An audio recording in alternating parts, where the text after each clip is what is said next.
So come on back. Come on back. Find your seat. Now we're going to sing this morning. Today is an interesting day because since we have been doing our guest musicians where they're sending me their videos and we're putting them in on Sunday, today we have a potpourri of musicians. And so this first song that we're going to sing is one that you experienced at the end of the month last month with Michael Gott, and it's called Instrument of Peace. The words will be on the screen, and it's pretty easy, so you'll catch on right away, and you may even remember it. So I'm going to invite you to stand and sing along now with Michael Gott.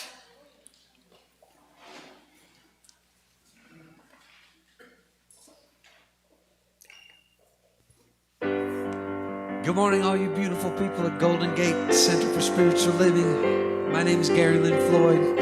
Happy to be back with you this morning. This is a brand new song. It's called Instrument of Peace. Make me an instrument. Make me an instrument. Make me an instrument of peace. Make me an instrument. Make me an instrument. Make me an instrument of peace. Where there is hatred, I will love. Where there is sadness, I will bring joy. Where there is darkness, I will shine. I am an instrument of peace. Make me an instrument of peace. That's the whole thing. Now it's going to repeat. Sing with me. Make me an instrument. So sing out. Make me an instrument. There you go. Make me an instrument of peace. Sing that all again. Make me an instrument. Make me an instrument. Make me an instrument of peace. Where there is hatred, I will love. And where there is sadness, I will bring joy. Where there is darkness, I will shine. I am an instrument of peace. Make me an instrument of peace. One more time. Make me an instrument. Make it your prayer. Make me an instrument. Make me an instrument of peace. Make me an instrument. Make me an instrument. Make me an instrument of peace. Where there is hatred, I will love. And where there is sadness, I will bring joy. Where there is darkness, I will shine. I am an instrument of peace. Make me an instrument of peace. I am an instrument of peace. Make me an instrument of peace.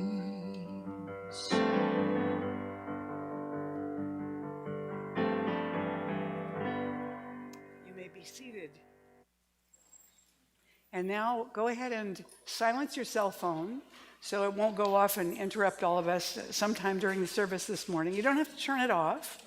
Just silence it so that you get a vibration instead. And we're going to turn within for our centering now. Our centering music is provided by Nathan Aswell. And the prayer this morning will be done by our prayer practitioner, Rick Walt. So now is the time to begin to turn within.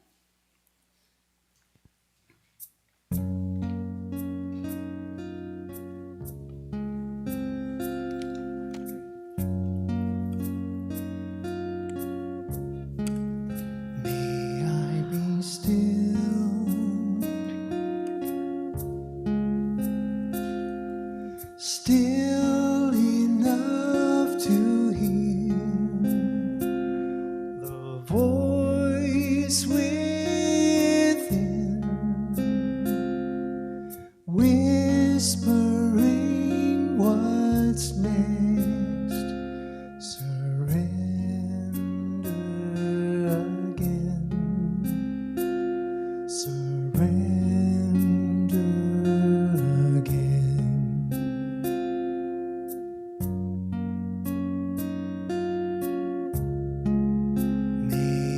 Be still,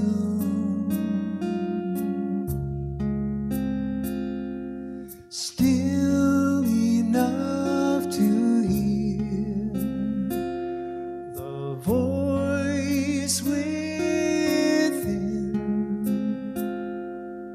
whispering what's next. Surrender again. Surrender again.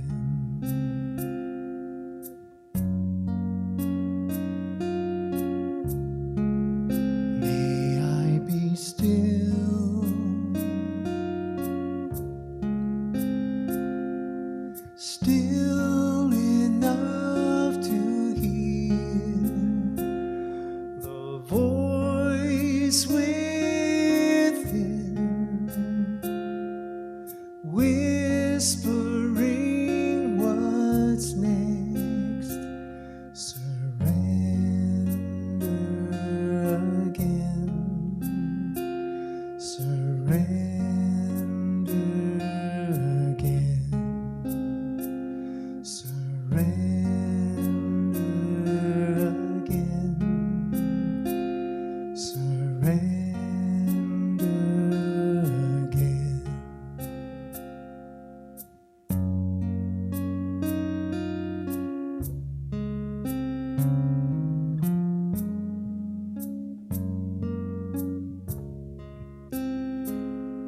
As we surrender into this perfect moment, letting go whatever it took to get here today, to be fully present in this moment. Where today we are celebrating the divine feminine in each and every one of us in the form of Mother's Day.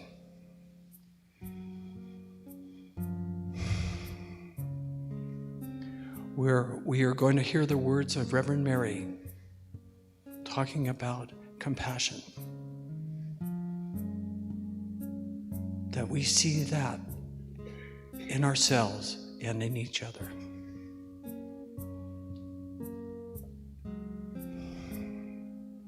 Knowing indeed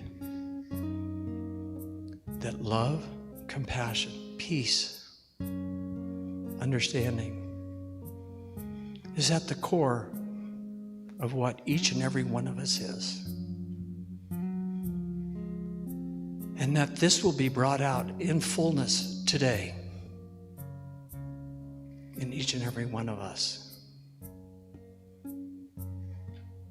So now I send this word out into the creative law of mind, where the seeds indeed have been planted in that fertile garden. And I am so grateful to be aware of this power. So I now release that word, these words, into that law. And together we say, and so it is.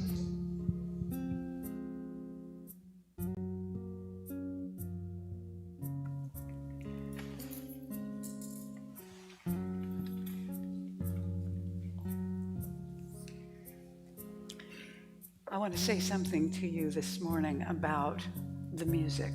So one of the things that we've been doing each week is bringing in one of our guest artists from wherever they are, and having them send the videos of all the songs they want to do for us.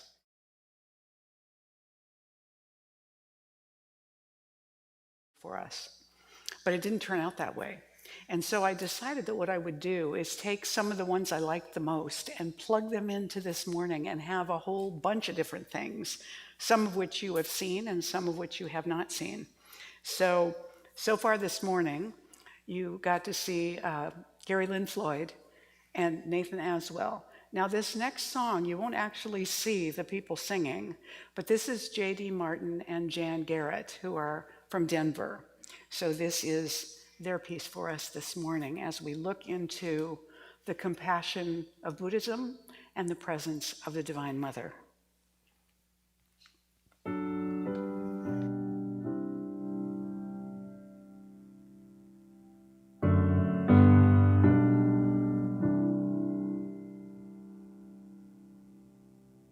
There's a new church on the horizon, made of light, not of stone, calling out to our creation, you are not alone. Lions and lambs, saints and sinners, best of friends, enemies, woman and man, losers and winners, they are all in you and me. We are one heart, looking for answers. We are one soul, finding our way through the dark. One dream we share together. We are all a part of one heart. Oh,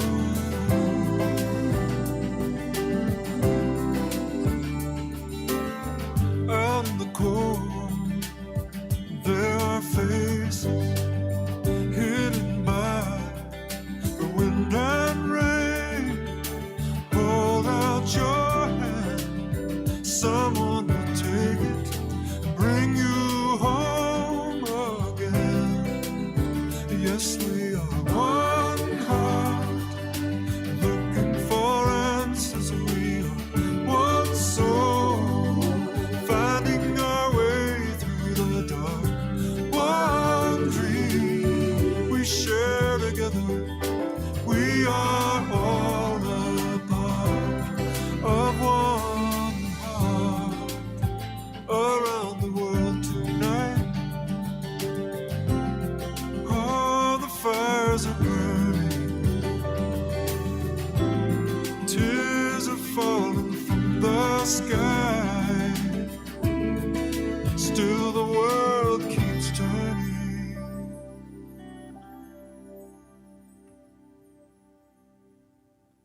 We are one heart,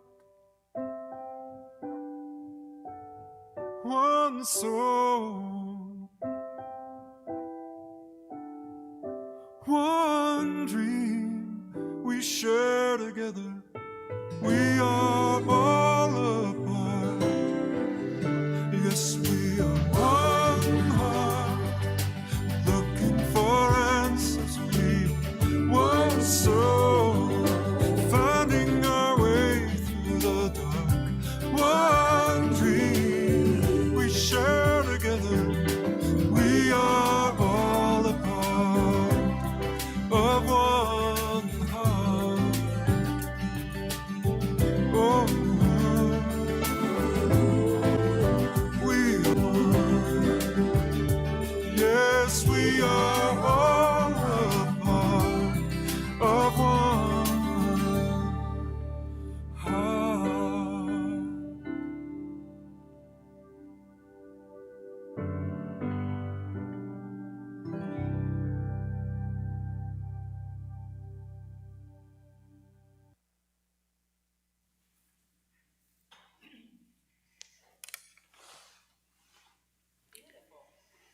So I want to especially thank all the musicians that were involved in creating those. Aren't they wonderful?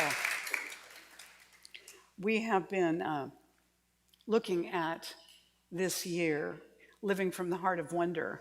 And so one of the wonders that we experience in our world is babies being born from every kind of creature that has offspring, and the miracle and wonder that it is that such a thing can happen. So if you are someone's mother, stepmother, godmother, foster mother, adoptive mother, would you please stand? We'd like to acknowledge you. And if you are a mother of feathered, furry, or scaly creatures, would you also please stand?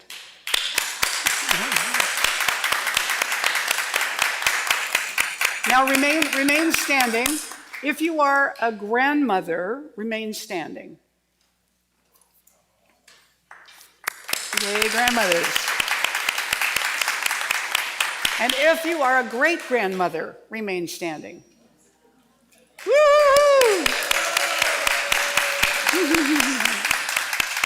Now, also I want to say, if you are a dad who has served in the role of mother and father, both, would you stand up? Anybody stand up? We want to acknowledge that as well. Yeah. So we will be talking about Buddhism today, and the heart of Buddhism being the practice of compassion. So this series that we've been going through this entire time, all of April and going on into May, has been about the parallels between our teaching in the science of mind and various world faiths or world religions. It's not exactly correct to call Buddhism a religion, because in Buddhism there's no focus on a supreme being of any kind. Buddha didn't disallow for that possibility, but that was not the focus. The focus was on the here and now, and how we experience life moment to moment. So I want to tell you a little bit about Siddhartha Gautama, who we know most commonly as the Buddha, although I want to say, and you might not know this, that within the Buddhist tradition, there's so much variation and variety on where the focus is and whether or not there are gods and goddesses to pay attention to, and so on and so forth. So Siddhartha Gautama is not the only one who's been referred to as a Buddha. He's just the one that in Zen Buddhism and in Western culture we're most familiar with. His story, as we understand it, kind of comes from legend. Now, I have a friend who knows someone that traveled around and gathered a bunch of different information that might or might not be true about him, but I'll share the legend with you this morning. So the legend says that Siddhartha was a Hindu and a member of the royal Gautama family. His parents, who were rulers of a Himalayan kingdom in Nepal, had been childless for 20 years. And the queen dreamt that a silver elephant entered her side and settled in her womb. So his father consulted an oracle who prophesied that the son would be that a son would be born, and he would have one of two destinies. Either he would be a great world leader or a great savior, a great saint. And so his father quickly determined which of those he preferred. And so Siddhartha was born in about 1560 BCE, that's before the Common Era, and his father kept him in the palace and shielded him. And shielded his choices and availabilities so that he was protected. He lived there in luxury, and he was sheltered from ever seeing or experiencing old age, illness, death, or poverty. At 19, he got married and he had a son. And finally at 29, he fled the palace. He'd been locked up there for 29 years. He got out a few times. And he began to go around in the area where he lived in. And he was shocked to see and experience old age, a corpse of someone who had died, someone who was very ill, and a wandering ascetic monk who lived in poverty. And the suffering he perceived from those things overwhelmed him. he was shocked and disillusioned, and so he left completely. He left his family, he left the palace, and for 6 years, he sought freedom from the suffering he'd witnessed. He followed monks as spiritual teachers, he followed wandering ascetics, and he practiced self-denial until he nearly starved himself to death. And that didn't seem to work. So having given up self-indulgence in the palace, he now gave up self-denial. He figured there had to be a middle way somehow that made more sense, moderation.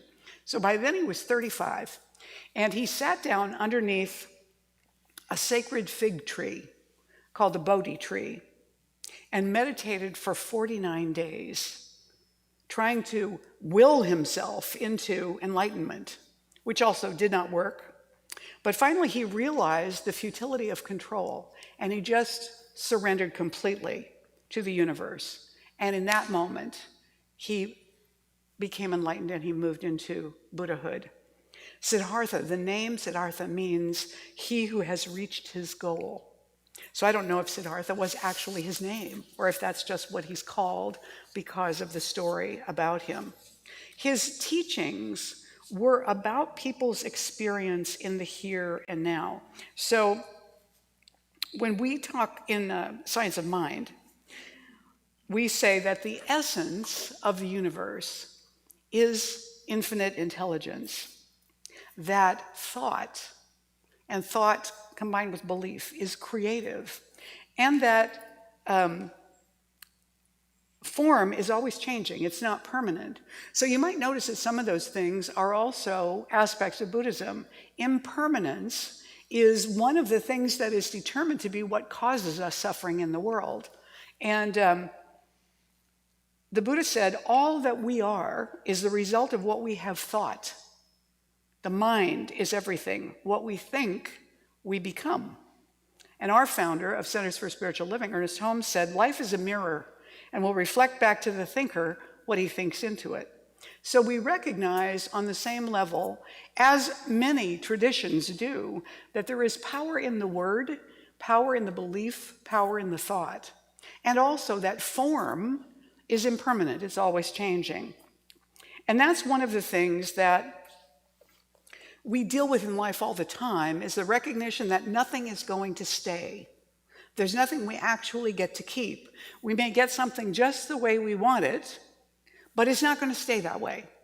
In fact, in the next moment, it's already changed. You're completely different from when you walked in the door this morning. And if I understand it correctly, there is not a cell in your body that was there 7 years ago, not one. And yet you seem to be the same I as far as you're concerned. So who was that doing all that changing? Well, not necessarily just the physical body, right? There's something else going on there. So in the Buddhist tradition, there is a recognition that consciousness is the truth, and the rest of it is changing form. We find the wheel of Dharma then in Buddhism, that is the reliance upon the teachings, has 8 spokes, which represent the Eightfold Path. And I just spoke about Siddhartha Gautama as the one that we're most familiar with calling the Buddha in our culture. The Four Noble Truths were, the first one is, life is disquieting, or it is painful, or suffering, depending on your the interpretation, the particular translation you're looking at. And then the second noble truth is the cause of suffering is craving, or attachment, and resistance. So we know that something's impermanent, but we want it, so we grab onto it and we try and hold on to it. Or we know that something is really bugging us and we don't want it and we keep pushing it away. And in the effort to control that, to grab on or to push away, there is suffering. Because we're at war, as Byron Katie would say, we're at war with what's so, with what is, with reality. And what we want to do instead, the Four Noble Truths go on to say there is relief for suffering. There is a resolution to this problem. That's the third noble truth. The fourth one is that the resolution is to follow the Eightfold Path. And the Eightfold Path is really a kind of a spiritual psychotherapy. It's all about right choices. So 2 of the Eightfold Path are about wisdom. 3 are about ethical conduct. And 3 of them are about focus, right attention. And so as one practices those things with that intention, we find that our peace increases, our reactiveness toward what's going on around us in the world, or what we want, or what we really don't want, becomes more neutralized and calmer, and we become more centered, and we return to balance more easily when we've been upset. So that process loosens the sense of grieving over the impermanence of something and wanting to grab onto it, or being frustrated with something that we don't like and pushing it away. And in the practice of that, then, we have also what he called the 3 jewels of refuge. Where do you go for your spiritual sustenance, for your support? Well, the 3 jewels of refuge are the Buddha, Dharma, which is the teachings, and the Sangha, which is the community of seekers, or the community who are on the same path together. So we have chosen community as one of our most important values here at Centers for Spiritual Living at Golden Gate. And the idea of living in community means that we have the opportunity then to discover what we like and what we don't like in spades. Because we work with people on teams, or we take classes with them, or we enter into conversations with them. And we find out that people think differently than we do, or they do things differently than we do, which, in other words, wrong. This is how I do it. This is how it should be done. This is how I want it done. So that's that grabbing and pushing, And then if it isn't done that way, if my attempt to control it is not working, then there is the sense of disappointment, disillusionment, frustration, maybe anger, maybe, escalating from there, those kinds of things. A Buddhist phoned a monastery at one time, and he asked the monk who answered the phone, "Can you come to do a blessing for my new house?" And the monk said, "No, I'm sorry, I'm busy." And the man said, "Well, what are you doing? Can I help?"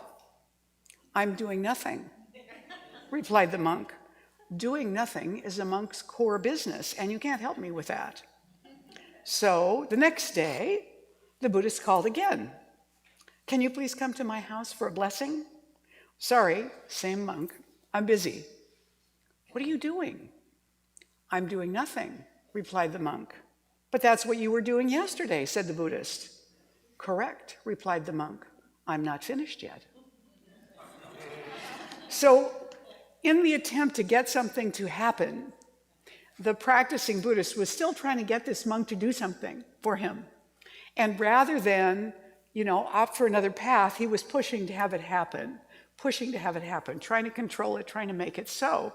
And the monk was just present with, this is what is, this is what I'm doing, and that's where my focus is going to remain. That's my commitment. We can find it frustrating when we see that we're attached to something that isn't coming about. The third Zen patriarch, Zhengzhan, wrote in the Sing Sing Ming, I may be pronouncing that wrong, "The great way is not difficult for those who have no preferences. When love and hate are both absent, everything becomes clear and undisguised. Make the smallest distinction, however, and heaven and earth are set infinitely apart." So it sounds like he's saying not to care about anything, but that's not really what's being said. What's being said is not to grab what's being cared about, but to give it space and to allow it to be what it is, whether that's a person or a situation. Our founder, Ernest Holmes, founders of Centers for Spiritual Living, said, "No form is permanent. All forms return to the formless. The formless is eternal. All forms are temporary. There is an eternal play of life upon itself." And so in the process of looking at that, we discover that we have internal development to do in order to get to a place where we experience ourselves as having a level of equanimity that exists no matter what's going on around us.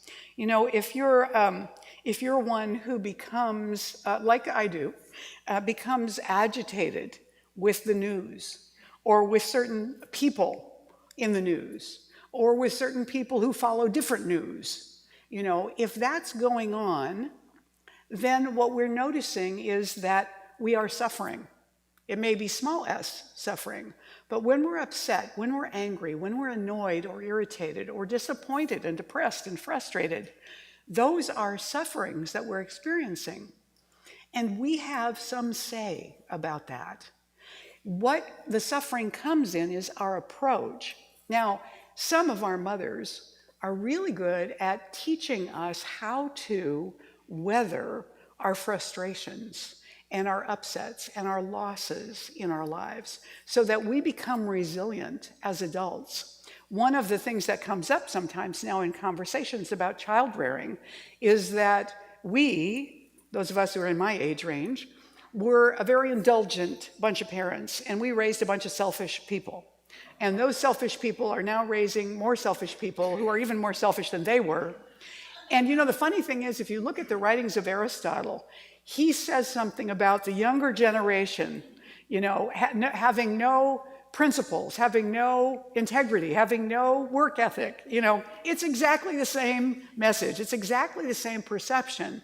Because what each generation values and emphasizes and the way they do things evolves and moves forward. It does not stay the same. And every time we try to go backward and make it the way it used to be, we discover it was never really that way to begin with. That's just how we selectively remembered it. Does this make sense, what I'm saying? And so when we go forward then from this, we learn about the power of our thoughts and beliefs. The Buddha said, you will not be punished for your anger. You will be punished by your anger. And Ernest Holmes said, we are not punished for our sins, but by them. Same idea, that when we use our thinking in a particular way, and we're essentially arguing against what is so in the world, we will experience the suffering because we've essentially, ignorantly, brought it upon ourselves. But it looks like the world is out to get us. It looks like other people are not cooperating. Anybody ever get into that mindset where you feel like no one is cooperating with you? No? Maybe just me. And we get attached to the way that we want to see it show up. There's a lot of letting go in our lives. In fact, I might say that one of our primary paths in our lives as human beings is letting go. Letting go. Because we get attached to things maybe as much or more than we resist them. And so when mom comes and comforts us, when she shows compassion when we've hurt ourselves, when we've skinned our knees, or when someone has hurt our feelings, my mother used to say, no one is too old or too young to have their feelings hurt. For a woman who grew up on a farm in the Midwest as one of 8 kids and did not go to school beyond high school, my mother had a brilliant natural instinct for human psychology. She could see through things. And I noticed my son and grandson have that talent as well, to be able to see clearly what's really happening and maybe what's going on with someone that they don't even see themselves. And so she would remind me of that when there was a situation where somebody talked about their kid negatively in front of them or described them in some way that was not very complimentary, like, well, he's pretty clumsy, or she doesn't have the talent for that. Because although that is just the parent's perspective they're sharing, the child incorporates that into their self-identity, into what they believe themselves to be. After all, the authority figure said so with authority, therefore it must be true. And we carry that throughout our lives sometimes without questioning those ideas that got implanted in us about who we were when we were kids. Or it occurs to us that we could question those, but we've been carrying them around for so long they kind of feel familiar. And it would be sort of like leaving a limb behind to discover greater self-esteem than we had before. Does that make sense? Somebody really wise said in a training I was in once, children are very rarely allowed to have more self-esteem than their parents. And that really stuck with me as a parent. Like, how do I be aware enough of myself to know when I don't want to intervene and pull my child down because of something that I'm afraid of? So the Kuan Yin is the Chinese goddess of compassion. She is a part of the Buddhist tradition. Over here on the altar that Stan and Mariana Stefancic did this morning, we have the Bodhisattva that is Kuan Yin with 18 arms. And every one of her arms is holding something that is of benefit or blessing or gift to humanity.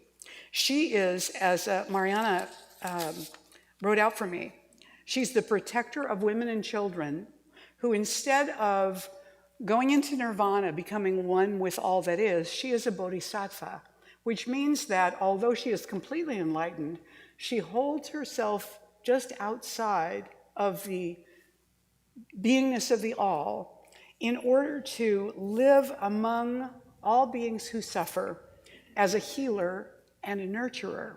So that's what a bodhisattva is and does, and that is what Kuan Yin is.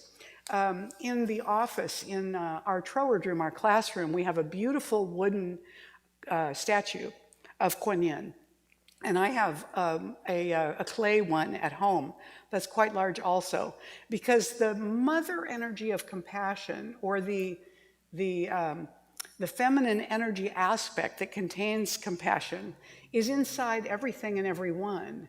You know, our two kittens at home will curl up together, and they will lick each other, and cuddle each other, and wrestle each other, and chase each other, and leap on each other, and totally accept one another with this kind of love. And it's amazing to watch the one who's receiving the licking just, totally in receiving mode. And we are called to not only give compassion in that way to each other when we're feeling small, but also to give it to ourselves, and also to allow ourselves to receive it from other people when they offer us compassion.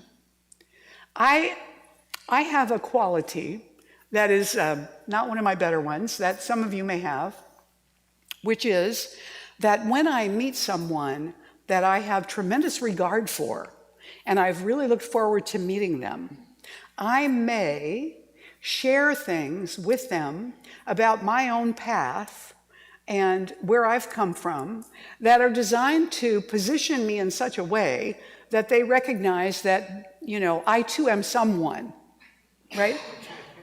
So there are many versions of this particular story. And this is one I chose last night because I like it quite a bit.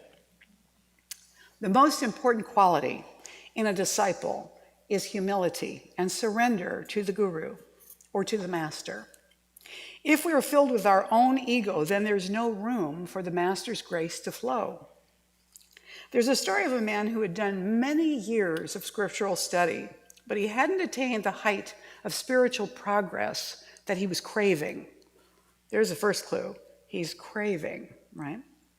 He had heard that there was an enlightened master who lived on a mountain in the Himalayas, and so he traveled a great distance to find that master.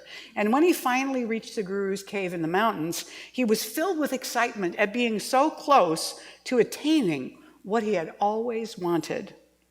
When he beheld the master, he bowed at the master's feet and started to tell the master everything he had studied, practiced, and learned. He explained where he felt that he was stuck on the spiritual path and all of the obstacles he faced.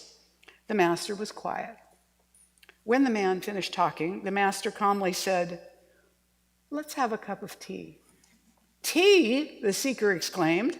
But Gurudev, I have traveled weeks on foot to find you. I have spent years and years in my quest for enlightenment. I am now at your holy feet, waiting for you to bestow your great wisdom upon me. I don't want tea. Just bless me with divine liberation. First, we will have tea, the master said calmly, and laid out 2 cups for the tea. Then the master began to pour the tea from a kettle into each cup. And as he filled the seeker's cup, the man watched as the master poured and poured and poured, even though the tea had reached to the rim of the cup. And then still as the cup overflowed, the tea spilled onto the floor, and the master kept pouring. Gurudev, the man said, "Stop, if that's enough. Can't you see that the tea is now spilling out onto the floor? There's no more room in the cup." The Guru smiled and stopped pouring. "You are like this cup, my child. Just as the cup is so full that it can hold no more tea, so you are so full of your own ego, your own learning, your own stories, your own explanations, that there is no room for anything else. You cannot hold what I can teach you until you empty yourself of your ego, your preconceived ideas, your own book knowledge, and your own explanations of how everything is. There will be no point in me teaching you at all. You cannot hold anything right now. There is no room." So for us, what we find in the emptying process, in the letting go, we come back to that recognition of the sacred moment that we're in. Can we stop worrying about the future, stop ruminating on the past, and meet the present moment? Now, without looking, what shoes are you wearing? Don't look. Do you know what shoes you have on? Good. Do you know what color underwear you're wearing? Very good. This is just checking to see if you were paying attention when you got dressed this morning. Now, if you only have white underwear, that's kind of cheating because, but the idea is that we do a lot of things throughout the day in such a rote way that we're not actually there. And when we're not actually there, we are not present for what is available in that moment. The moment in Buddhism is what is sacred. So we're called to meet every one of our experiences with compassion, meet the experience, meet the person, meet ourselves with compassion, and to recognize that the moment that we're in is holy. To know that whatever the question is, loving kindness is always the answer. It is the only answer. Compassion is the answer. And that compassion may require us to let go. It may require us to breathe into the moment and recognize it's time to release our desire to control that. Anybody else in here have control issues? Tell me, really. I won't take names. I just don't want to be alone here. Okay, that's good. That's good. You guys at home, you're getting off the hook, but I know you're out there too. And finally, that beginner's mind is powerful. Now, those of you that have been around science of mind for a long time, I want you to think back to when you first started in New Thought and you first learned about affirmations and visualization and treatments, and you got immediate results. Stuff started happening right away. As soon as you began to change your thinking, stuff started to happen. It might have even alarmed you because things started to happen right away. Did anybody have that experience? Where you begin in science of mind and stuff starts to move, it starts to shift, it starts to change. And then later on, after a number of years, you may think, why is this so hard? I remember this working really well for me. Well, part of it is because we now know too much. And we remember that we know too much. So the trick is to come at our practice, our spiritual practices, to come at our practice of compassion always like this is the very first time. Think back to how excited, how enthusiastic, how hopeful, how open and willing, how available and vulnerable you were at the beginning of your quest into New Thought. where it appealed to you so much and you let go of everything that had come before in order to learn this new way of being in the world. Now, one of our things as human beings is we want to master stuff.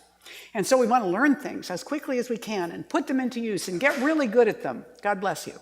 Get really good at them so that we don't have to be in that learning mode anymore. The problem is that the more we know, sometimes the less effective we are because we think we know and we never really do. And so the more we think we know, the less room there is for us to continue to blossom. See, the game never was to learn it all and be it all and know it all in the same moment in our lives, unless we're already bodhisattvas. It was rather to come to the moment freshly, like a brand new beginner who had never seen it before and could really look upon it with brand new eyes. If you've ever been around a little toddler, as they walk around and discover things in the world that you've seen a million times, you've done all your life and taken for granted, you can see how fascinated they are with whatever it is. They don't know yet what it's supposed to be for. They don't know what it is. It doesn't have a name. So they explore every part of it. They try using it in every different kind of way. They put it in their mouths. They bang on the table with it. They throw it across the room or drop it from the high chair to see what it'll do. It's a brand new, it doesn't matter if it's oatmeal or the cat, It's all the same exploration and discovery kind of thing that's going on there. And then there is the community, the sangha, the brotherhood and sisterhood that come together. We have similarities in our Science of Mind teachings that I've been talking about all the way through this. The recognition of impermanence, the recognition of human choices and the power they have to set us on the right or the wrong course in our lives, and the willingness to honor, to respect other people's paths, not to have to change your own, but to respect it, to honor that other people have paths.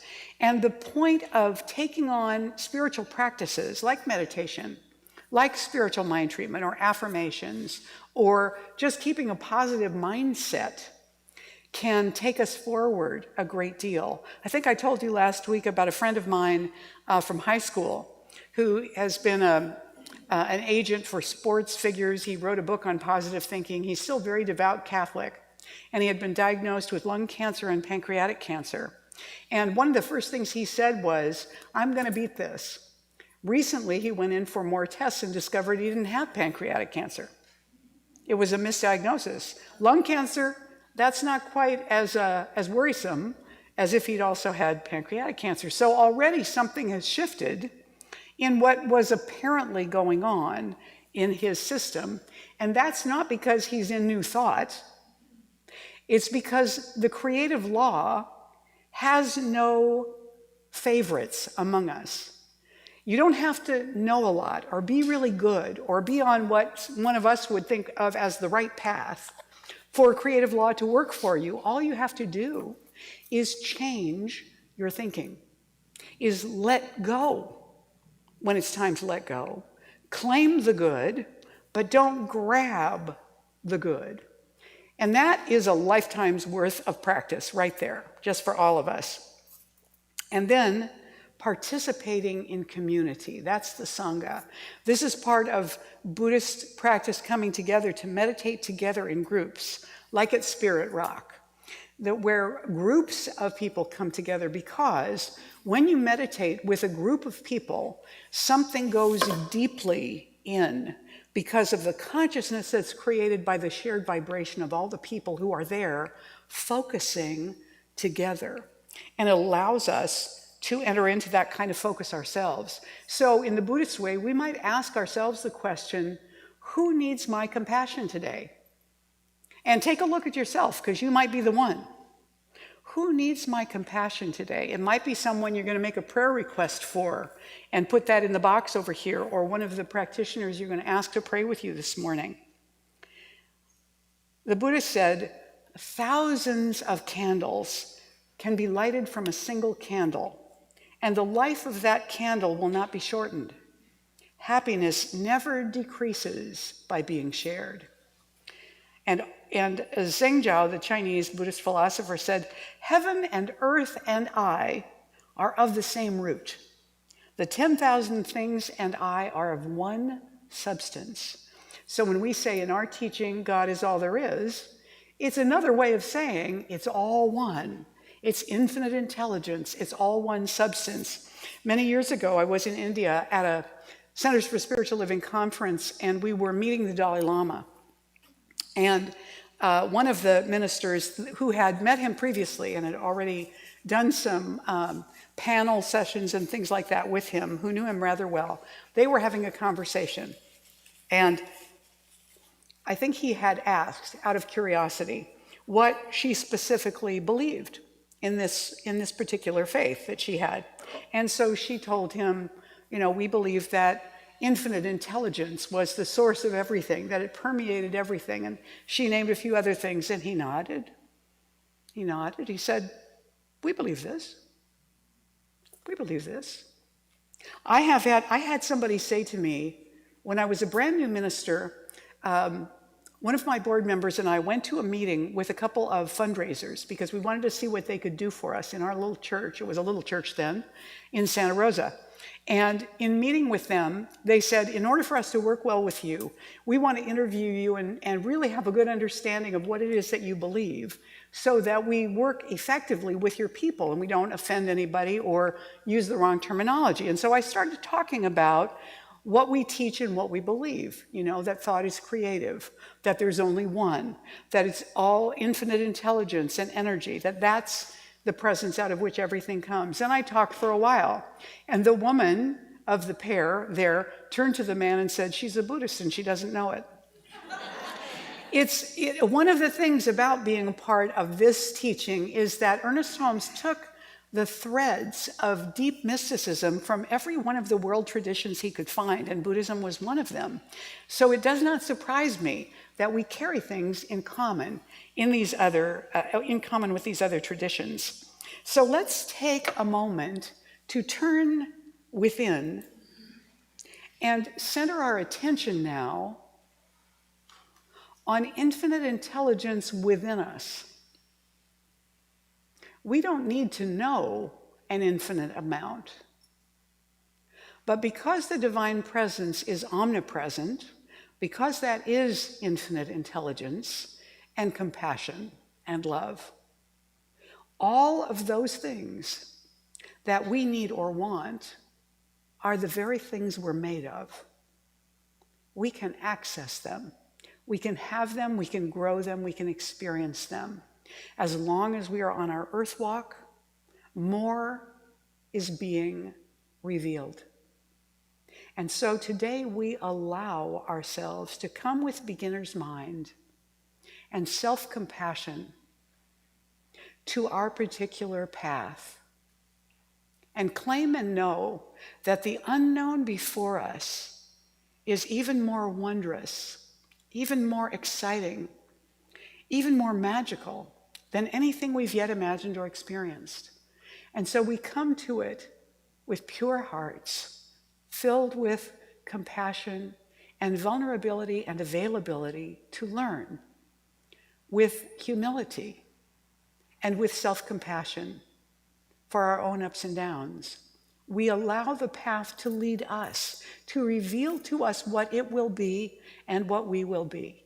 We move forward into it, meeting the now at each moment with great gratitude that we are blessed to be conscious, to do this, to have this moment together, right here, right now.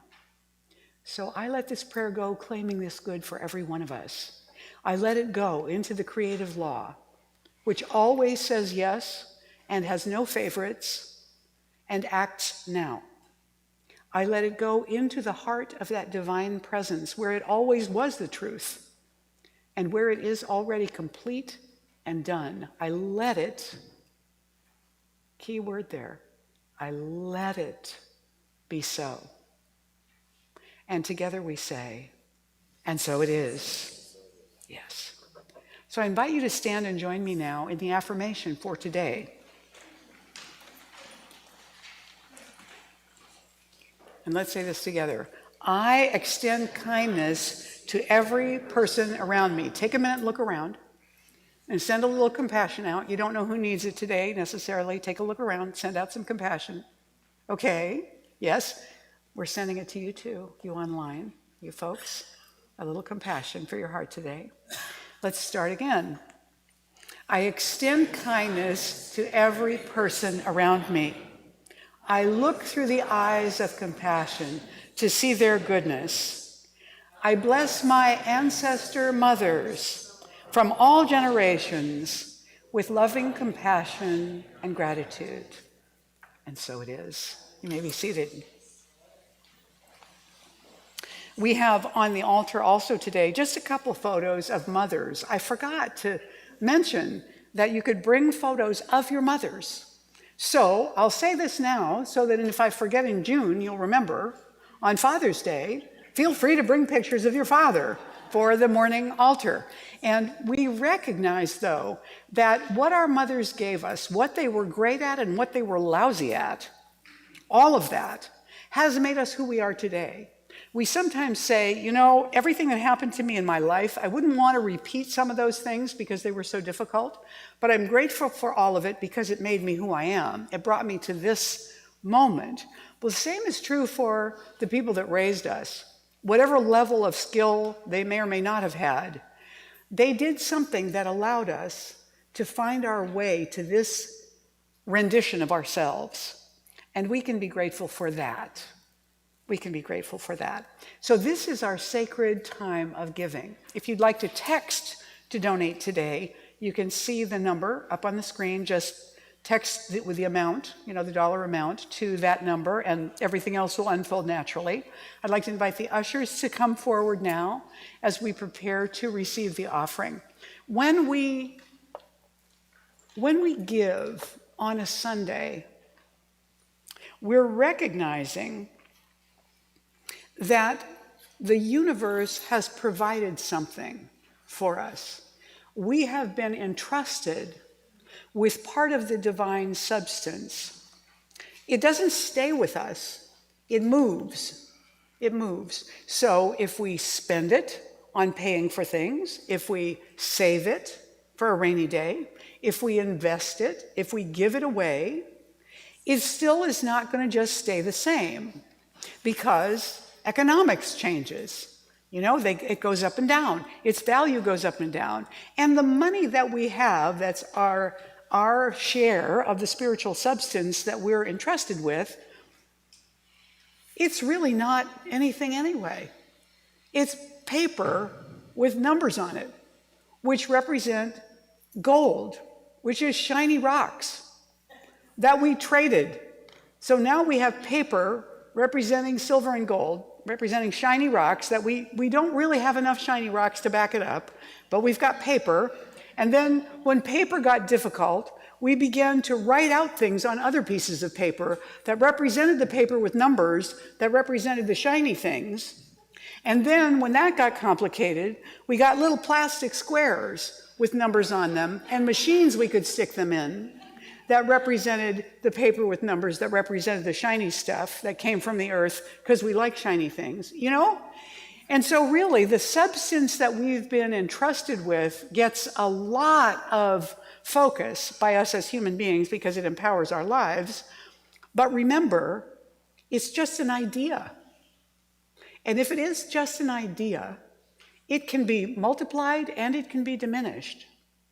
So when we send out from our own spiritual substance, we do so hopefully with the recognition that as we empty out part of what's been given to us, it makes space for more to rush in.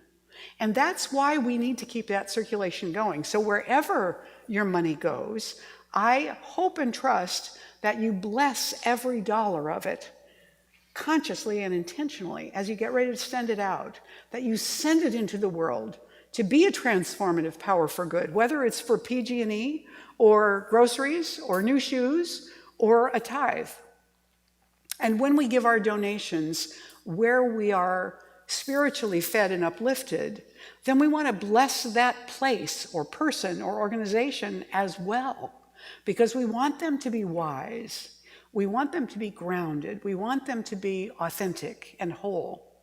So right now today, we're blessing what we're giving and also everything that's been given this week with the intention that it will bless us, it will bless Golden Gate, and it will carry that blessing forward with us from here as it goes out. So join me now with our, whoops, oh, that's not what I wanted to do. Oh, rats. Listen. Oh, so sorry, Karen. Listen. You know, isn't it ironic? The song that she sings is "A woman feels her power when her voice is being heard," and I just cut her off. Please join me in the giving affirmation as we say together, "This gift I give is God in action. I now send it forth to bless and to prosper. I know that everywhere it goes, it is creating a world living in love, one heart and one thought at a time. And so it is." Please go ahead and receive the offering now. Karen. Listen. Listen. Listen. Listen. A woman feels her power when her voice is being heard. A woman feels her power when her voice is being heard. So listen. Listen. Listen. Listen.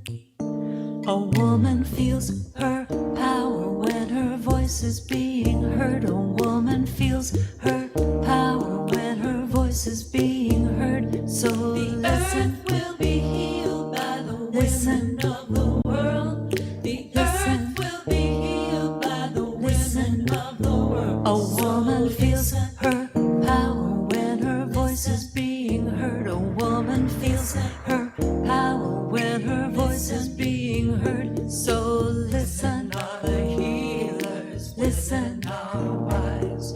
Listen, all the healers. Listen, all the wise. A woman feels her power when her voice is being heard. A woman feels her power when her voice is being heard. So listen, all the healers. Listen, all the words.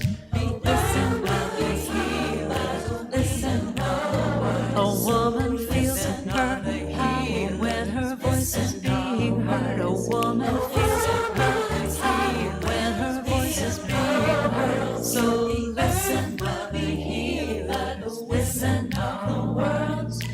Listen, all the healers. Listen, all the words. A woman feels her power when her voice is being heard. A woman feels her power when her voice is being heard. So listen, all the healers. Listen, all the words. Listen, all the healers. Listen, all the words. A woman feels her power when her voice is being heard. A woman feels her power when her voice is being heard. So the earth will be healed by the women of the world. The earth will be healed by the women of the world. A woman feels her power when her voice is being heard. A woman feels her power when her voice is being heard. So listen. Listen. Listen. Listen. Listen.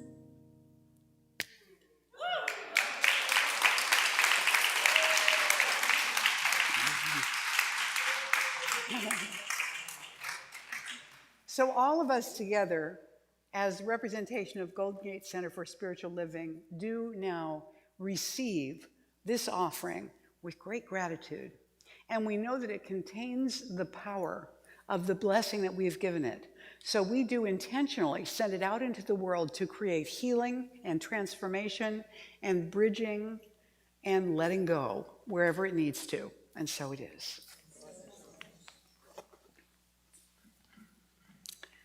So I want to thank those musicians that are in the second half of our morning, because we're going to do the closing song in a little while that Freebo did last week. We're going to do it again, called If Not Now When, because it was so great. I just want to do it one more time. So that's that. If you are with us for the very first time this morning, I want to let you know that back on this table, there is a bunch of information, and you're welcome to pick up and take it with you. And if you will pick up a welcome packet, there's a little blue card inside that says welcome right on it. If you fill that out and turn it into the back table, you can see Amanda holding them up back there. Fill out the blue card, turn it in back there. We'll give you a little book that is our thank you to you for being here this morning and our enticement for you to come back again. We would love to have you be here with us often. Also, special thanks to Mariana and Stan Stefancic for this beautiful altar this morning. Be sure you come up and take a look at this. And I don't know if I mentioned that the green Tara behind Kuan Yin is also one of the Buddhist goddesses in the Tibetan Buddhist tradition. Lori, would you come up here? And Sue, would you come up here? Now, as you may know, our pastoral care team here at Golden Gate Center for Spiritual Living is called Heart to Heart. And the team has availability to go and visit people, to give them rides, to take meals to them, to assist them when they need that kind of support for a period of time. If they're going to the hospital and need a ride home, or they're going to have a test, or they need meals brought while they're recovering from something. And Lori Greer, who is one of the members of our leadership council, has been shepherding Heart to Heart for quite some time now. 4 or 5 years. 5 years. But yeah.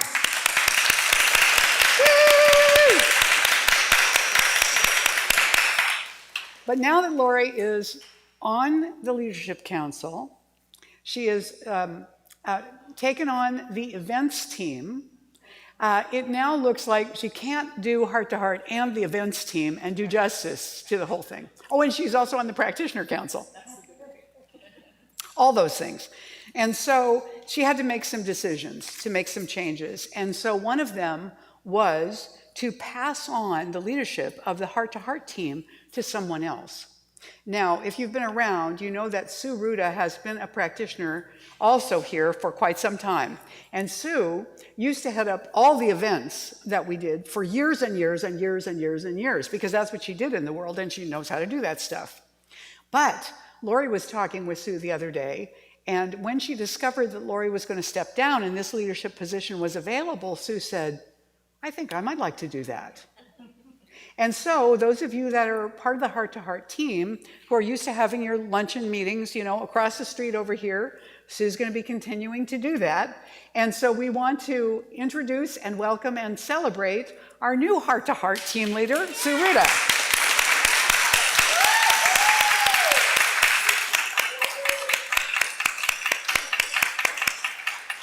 And we just totally want to thank the two of you for your dedication and so much loving service over such a long period of time. You're really treasures, both of you, and we're so, so blessed to have you and so grateful. Thank you.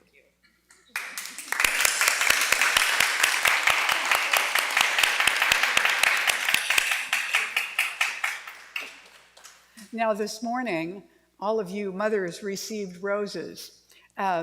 And you know that Reverend Carol, when she was here, used to go out into her rose garden, and we would harvest, you know, maybe 75 roses at the crack of dawn on Mother's Day to bring, and then to put them all in little water tubes and bring them to distribute to the moms on Mother's Day. Well, Carol's gone to England. The rose bushes she had are not where I am anymore. And so I wanted to find some way to get flowers for today. And so I tried to look for floral marts. And I came across this one. Well, I came across several and I emailed them. And this one responded to me and she said, we're an online company, so mostly what we do is deliveries. However, I would love to donate 3 dozen roses for your Mother's Day if you can pick them up. Now, I thought she was in Rohnert Park. And I said, great, wonderful. I just need the address and to know what time on Saturday. She wasn't in Rohnert Park. She was way off in San Francisco somewhere. And I had ministerial students to teach Friday night and all day yesterday. So I appealed to our dear Paula Yu, one of our practitioners here who lives in the city. And even though it was clear across town from her, she said, I can go and get them on Saturday, and I'll bring them on Sunday morning. So I want to acknowledge Paula Yu and Flourish with Flowers for their lovely generosity and kindness.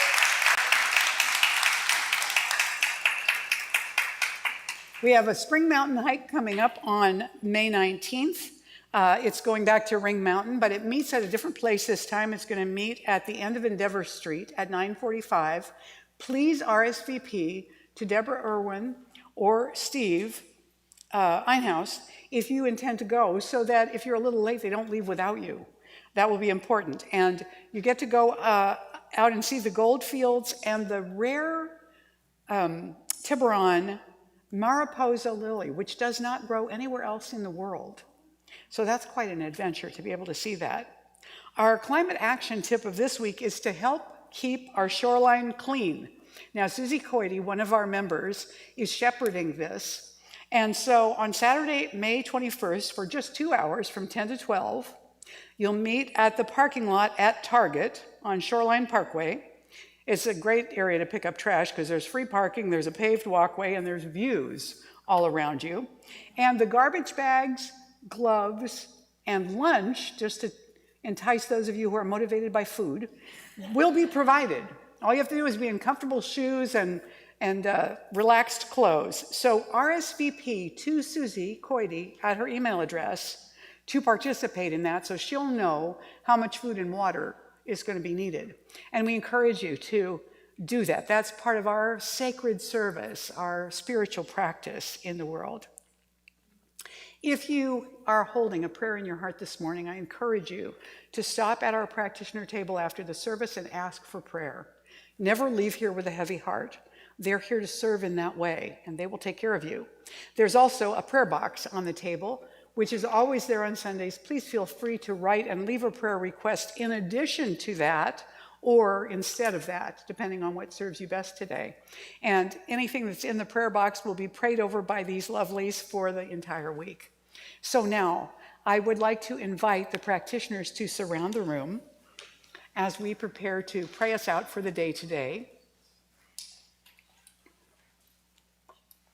And you can talk to any of these practitioners who are wearing their stoles if you have questions about what a practitioner is or what they do.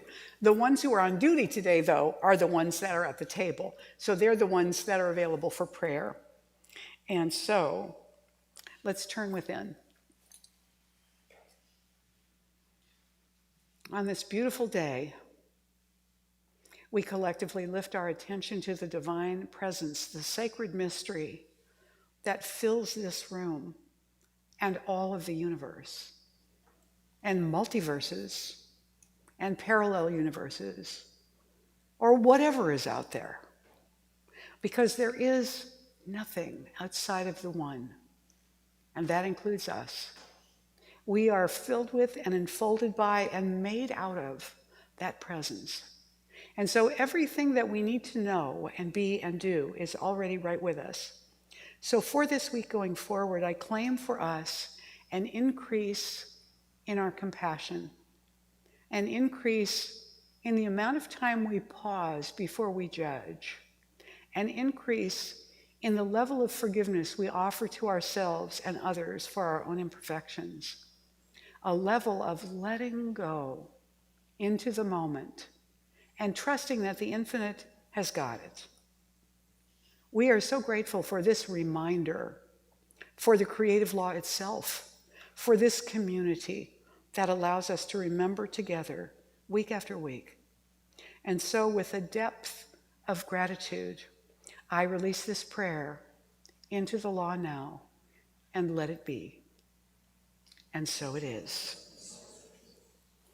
Please stand and join me now for the benediction and the closing song, which, as you know, is If Not Now, When? So we'll be singing that with Freebo. The words will be on the screen. But first, we say together, I now walk. Let's say that again. I now walk so that whoever walks beside me dwells in the presence of God, and whoever places a hand in mine is lifted, and whoever thinks of me is illumined with God consciousness, for spirit and all people and I are one eternally, and so it is. And here's Freebo. I'd like to do an inspirational song for all of you. You need to turn it up a little bit, Dana. All those things that we meant to do, we mean to do, and we haven't quite gotten together yet. But you say, one of these days I'm going to do it, you know, you might figure it out. This song is called If Not Now, When? When